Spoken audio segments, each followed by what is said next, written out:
Feelings ఏంటి?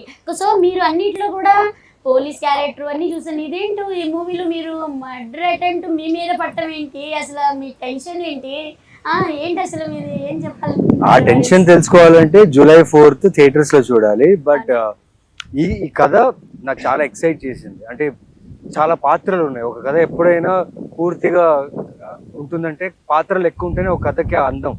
So దీంట్లో చాలా పాత్రలు ఉన్నాయి, చాలా క్యారెక్టర్స్ ఉన్నాయి. ఒక్కొక్క క్యారెక్టర్ రకరకంగా బిహేవ్ చేస్తుంది. అండ్ మెయిన్లీ నాకేంటంటే డైరెక్టర్ అండి ఇంతమందిని హ్యాండిల్ చేసి ఇలాంటి ఒక రాత్రి 12ంటికి స్టార్ట్ అయిన కదా మధ్యాహ్నం ఒక 3ంటికో 4ంటికి అయిపోతుంది.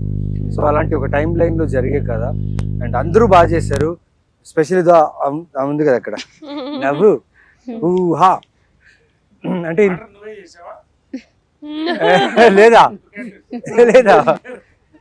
సో కథ అండి, కథ, direction, team and specially producers కి నేను చాలా థ్యాంక్స్ చెప్పాలి. అంటే ఇలాంటి కాన్సెప్ట్స్ అర్థం చేసుకొని దాన్ని ప్రొడ్యూస్ చేయడం అంత ఈజీ విషయం కాదు. ఎందుకంటే మీకు ఏమనిపించింది? ఇదేలా మంచి కథ నాకు దొరికింది. అంటే అసలు మంచి కథల కోసం వెతుకుతుంటాం.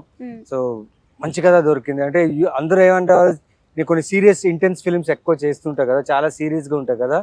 ఇది నా ఫస్ట్ అంటే థియేట్రికల్ కామెడీ హిలేరియస్ ఫిల్మ్ అంటే I think Show Time is the first film నాది.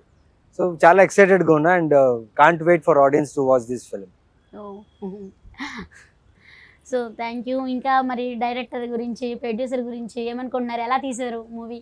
డైరెక్టర్ చాలా బాగా తీశారు.